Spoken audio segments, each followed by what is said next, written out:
Good evening and welcome to tonight's webinar looking at Year 2 A-Level Psychology, the optional topic of stress, particularly focusing on the AQA syllabus. Tonight's webinar we're going to have a quick look at the specification as a broad overview, and then we've really broken it into 4 key sections looking at life changes and daily hassles and a couple of activities that will help your teaching of that particular area.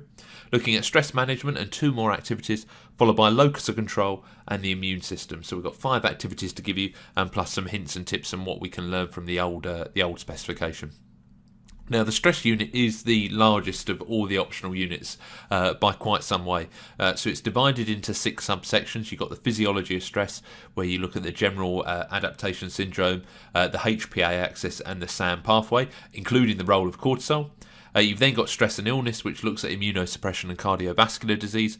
Sources of stress, which includes life changes, daily hassles, workplace stress, measuring stress, individual differences and managing stress. So you can see a huge topic, which is subdivided into even more little topics. It is by far the largest optional unit, and the reason behind that is apparently because this used to be an AS unit, the content is deemed as slightly easier, which I do to some extent agree with, and therefore there is just more of it. So there is argument that the content's easier, but as a result of that there's a lot more to get through in terms of teaching.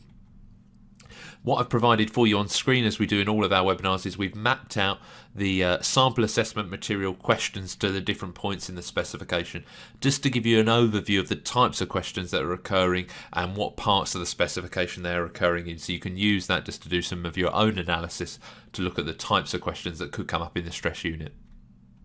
In addition, what we've also done is mapped out the 27 potential essay questions, looking at Exam Pro, the different textbooks, and the sample assessment material. Now, 27 is about 10 more than any other optional unit we've done a webinar on so far. And if you look at some particular areas like sources of stress, there's like up to 6 different essays that could be asked. So you can just start to sort of gain a sense of how large this particular topic is. Okay, and moving on from that, what's particularly interesting is because this unit used to existing AS level psychology, what we can do is look at the examiner commentary for the old AS essays to gain a sense of where students typically did well and where they typically need to improve. So as you can see on screen now, there's 4 different essay questions that we're going to look at. We're going to look at the life changes and daily hassles essay. We're going to look at methods for managing the negative effects of stress. We're going to look at locus of control and hardiness, although it's interesting to note that locus of control is not on the actual specification anymore. And then we're going to look at the relationship between stress and the immune system.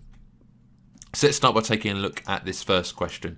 So outline and evaluate research into life changes and or daily hassles as a source of stress. Now, when we look through the old examiner commentary, they pick out some really interesting points in terms of both knowledge and evaluation. The first thing that the examiner said, which is really interesting, is that many students confused the way the SRRS, the Social Readjustment Rating Scale, was constructed with the way it had been used in research. So they'd confused the Holmes and Rahi creation of the SRRS with the subsequent research that followed. So we need to make sure our students are really clear on that. In terms of evaluation, a theme that's really going to run through this webinar, as always, was that the evaluation was particularly generic and rather repetitive in this particular area. And simply saying that a study lacks population validity isn't an effective evaluation point unless you say why in relation to that question on sources of stress. And the examiners also said it was disappointing that few students made use of daily hassles in this particular question, and therefore it's quite important to note that obviously we can use daily hassles as a way of evaluating life changes, so we can use the contrasting research there. So what can we learn from that particular essay question? That students need to be clear on the development of the SRRS and its use in subsequent research, and the students shouldn't really avoid. If anything, they should be actively encouraged to use daily hassles as a way of evaluating life changes. In addition to that, as always, students need to tailor their evaluation points to the question, and they can also use daily hassles as a way of evaluating life changes. Okay. Now, on to our first activity. The first activity is just called investigating stress, and I used to provide this as quite a nice starter activity right at the start of the term, really. And the aim of this activity is really just to provide students with an opportunity to consider the difficulties in examining stress while embedding some more research methodology into your lessons. Now, the way this particular activity works is you can get the students to do this in groups, and you say to them that you want them to come up with a way that they could investigate the link between major life events, for example, the death of a loved one, and future illness, for example, heart disease, and give them 5 minutes to plan it. And you've got a planning sheet that you can see on screen there, including the aim and their hypothesis, what experimental method and design they're going to use, or whether they're going to alternatively choose a non-experimental method. For everything they choose, they have to justify their decision. Now, you could be really cruel and you could determine the actual experimental design and method that the groups are going to use. So you could say that one group has to use a questionnaire, one group has to use an interview, and so forth. Or you could let them have a free choice. It makes it slightly more interesting when they all choose a different one, because the discussion that follows becomes much more sort of valuable at that stage.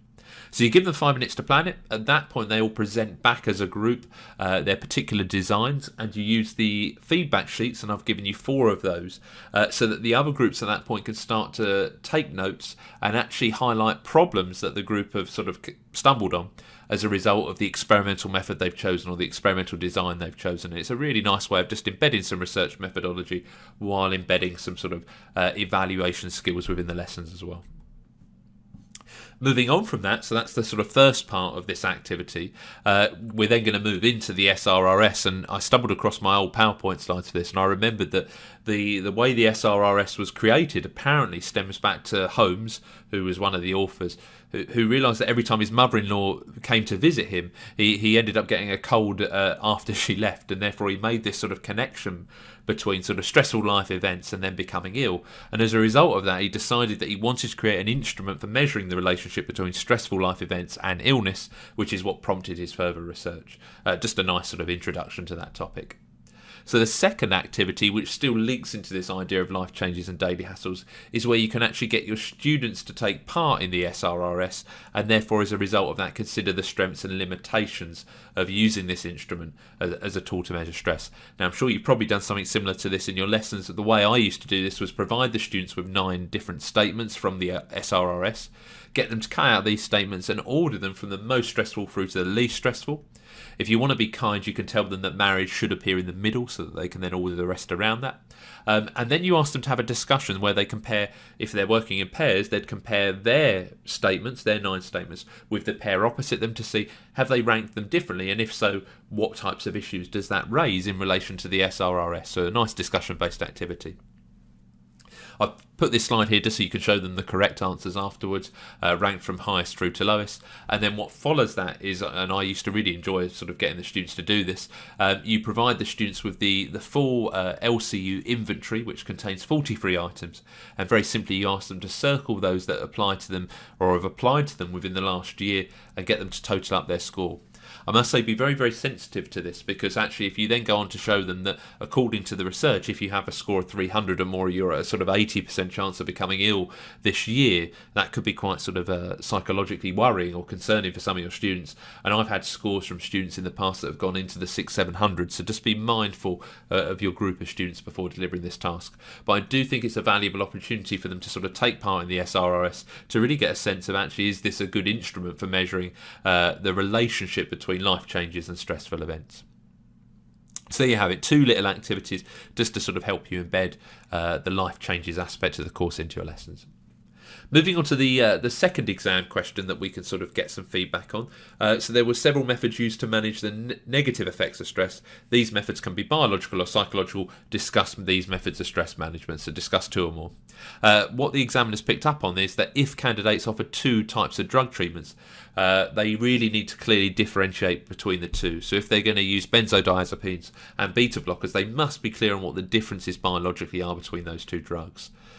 In terms of evaluation, yet again, we see that word generic coming in. Comments simply stated that drugs were effective with no supporting evidence, and obviously that's not an effective evaluation. In terms of knowledge, going back to that, this isn't an examiner commentary, this is more my observation. I don't see why any students, if you've got discussed 2 or more, would actually go for the 2 drug treatments. I think it's much more sort of logical to realistically go for 1 biological and 1 psychological. It just makes life a bit easier for the student. And you can see a second comment there in relation to the evaluation of drug treatments, that again, if students are going to say they have side effects, they need to say why that is a particular problem. Okay. So there we are. What can we learn? Loads of things on screen there, and you've got access to these PowerPoint slides, so I'm not going to read through them all for you. But the ones I really want to focus on is this evaluation, and this occurs both in stress, in schizophrenia, in treatments for eating disorders. The evaluation can include things like effectiveness, availability, long-term, short-term, evidence, side effects, and cost-effectiveness, and even appropriateness. And actually, given that the mark schemes really are looking for those things, it seems to make intuitive sense to sort of train our students, so to speak, to actually try and evaluate treatments on the basis of those different categories. Now, with that in mind, I want to share activity 3 with you, which is just called stressful evaluation. And the aim of this evaluation exercise is to develop really effective evaluation points when it comes to both biological and psychological therapies, using those points detailed in the mark scheme that I've placed on screen there. So effectiveness, availability, cost effectiveness, long-term, short-term, evidence and side effects. Now, the way it works is you provide your students with a series of points in yellow and then a series of pieces of evidence or examples in green. They're not in the correct order deliberately. And the idea is that they need to use the points and the evidence to construct a perfect burger paragraph, so to speak, okay? And that's the purpose of the exercise, is that they're going to really turn these into effective evaluation points. Before you do that, of course, it's always useful to model an example. So I've created a completely different example to model, and feel free to steal these PowerPoint slides to show your students. And I'm going to go with the idea that as a point, drugs are cost effective. And then I've got my example there that compared to other psychological treatments, drugs tend to be quite cheap, okay? Now, the idea is what you want your students to do is to not just use your points, is to really signpost, hence we got the pictures of the signpost there, that they're actually answering the question. So this question was discussed 2 or more methods for managing stress. So you'll see there that for cost and availability, what I've done is I've said 1, strength for drug therapies as a method for stress management. So I've got in my key terms of the question is that they are cost effective in comparison to other typically psychological treatments, and they're readily available, okay? Then comes to the example, and then I can literally just borrow that from the example card. So compared to other treatments, drugs like BZs and beta blockers are cost effective because they don't require a therapist to administer them, and they can be administered instantly, so they're instantly accessible. The most important bit, of course, comes down to the explain part. And this is where you'd say this matters because it saves the NHS money and therefore means that more people can receive treatment. In addition, drugs can be prescribed instantly, whereas many psychological treatments have lengthy waiting lists, and this means that patients who require treatments can receive instant treatment, while psychological therapies become available. And this highlights 2 positive aspects of using drug therapies as a form of stress management.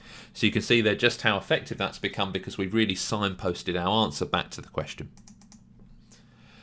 On to the next activity. It's called Escape Evaluation, and you'll see from the title of the actual activity itself that it's designed for schizophrenia, but the construction and the purpose of this activity works just as well for stress and eating behaviours and any other sort of psychopathologies. So the aim of this activity really is to provide your students with a template to aid their evaluation. And you'll see now why on screen. So it consists of 6 different letters, and the purpose of these letters is just to provide them with sort of an acronym to help them remember different things they can use to evaluate therapies. So you've got effectiveness, suitability, conflicting evidence, alternative treatments, practicalities, ethics, and anything else. So loads of things they can use to evaluate stress there, and just a nice sort of acronym to help them remember it. Okay, moving on to the next question. Now, just bear in mind that locus control isn't in the spec anymore, so we're really focusing on the hardiness aspect, but 2 nice activities you can use nonetheless anyway. So the question says, what is meant by locus control and hardiness? Discuss locus control and the role of hardiness in mediating responses to stress. Refer to evidence in your answer, okay?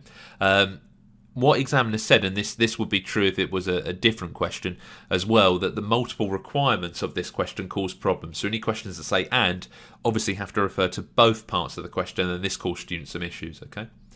In terms of the evaluation, discussions tended to be focused on evidence and not the concepts. So students tended to talk about evidence for hardiness, but not the actual concept and how it relates to stress. Okay, and many students thought it was acceptable to repeat the same evaluation point multiple times. So when talking about evidence, they went on to further evaluate and say the evidence lacked ecological validity or population validity, or it was correlational. And obviously you can't keep repeating the same points and gain more credit. Okay, some students also actually wrongly spoke about type A personality and not hardiness, and that caused an issue as well. Okay, so loads of things we can sort of learn from that particular set of examiner commentary that students obviously need to address all aspects of the question. And in terms of evaluation, when it comes to hardiness and sort of other personality factors, students can talk about how these variables mediate stress, the negative effects of a high internal locus control, self-report measures are often used, correlational research is often in place, gender differences. However, all of those things must be, of course, linked back to the question, okay?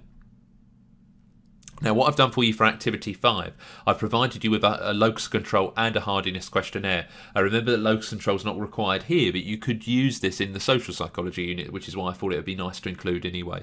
And the purpose of these two questionnaires, I'll place the hardiness one on screen now, is for the students to actually sort of take part in the questionnaires themselves. They're adapted ones for tutor to you, and really sort of actually consider the strengths and limitations of these instruments for measuring personality as a sort of contributing factor for stress. So it's just to give them the opportunity to take part in them, okay? On to our very final question. So the last question that we're going to look at is this: outline and evaluate research into the relationship between the immune system and stress-related illness.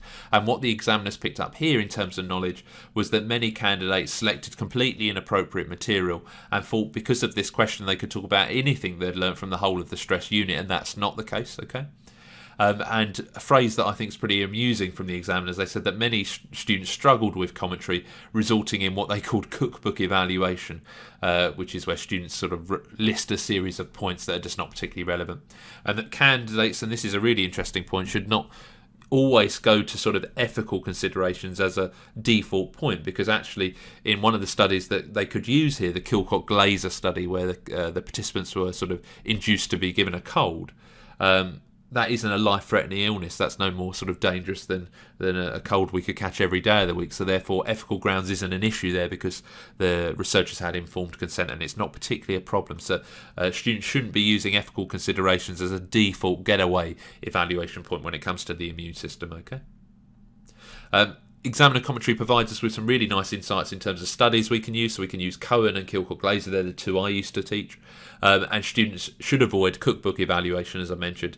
And although evaluation could include methodological issues, correlational research, again, as I've said sort of several times in this webinar, it of course has to be linked back to the question, and we just need to be cautious around those ethical issues, okay?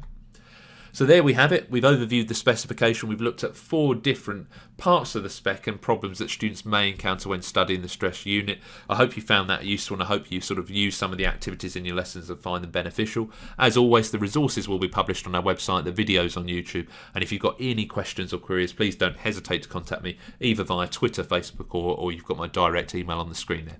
Thanks once again.